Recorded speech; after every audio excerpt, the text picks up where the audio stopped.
Hi, I'm Lisa Davies with Remax Camosun, proudly serving the amazing city of Victoria. And today I'm here to talk to you about how to buy and sell a home simultaneously.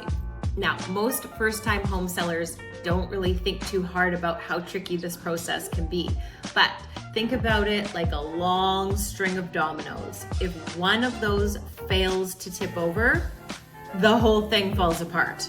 So I'm here today to break it down for you, to look at some of your options. So first things first, you could go in with the subject to the sale of your home, okay? So most homes are sold this way.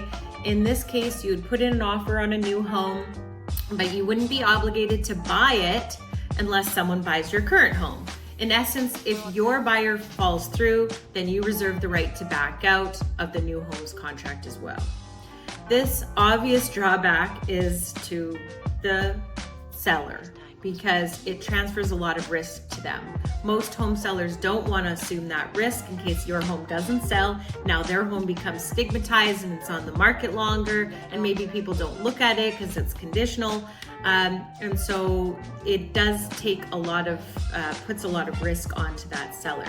Definitely not an ideal condition to have, but if they don't have any other offers, they do need to look at what's in front of them if they'd like to sell their home.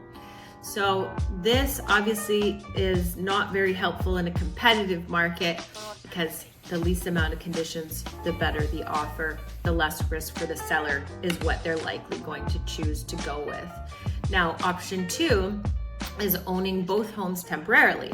This is a viable option if you can carry 2 mortgages. In this case, you would get a mortgage on the new home and you would wait to move out of the current home until you're ready, okay? Now, this process is helpful when you have a major renovation to do on the home that you've just purchased. You can stay in your comfy little cozy home that you have right now and then do all the renovations. Once that's done, comfortably move in, get the home staged and ready for sale, list it, and it's ready to rock and roll. Now, this can have several drawbacks. First, you'd need to be approved for a second mortgage, which is entirely up to the bank's discretion. Second, you'd have to pay both mortgages simultaneously. And third, you can't apply the funds from the sale from the first home towards the purchase of the second, which means you need to come up with a down payment out of your pocket. Now, the third option is rent a home. Most home sellers are unaware that they can stay in their current home after it sells by renting it back from their buyers. Yep, and it's called a leaseback deal.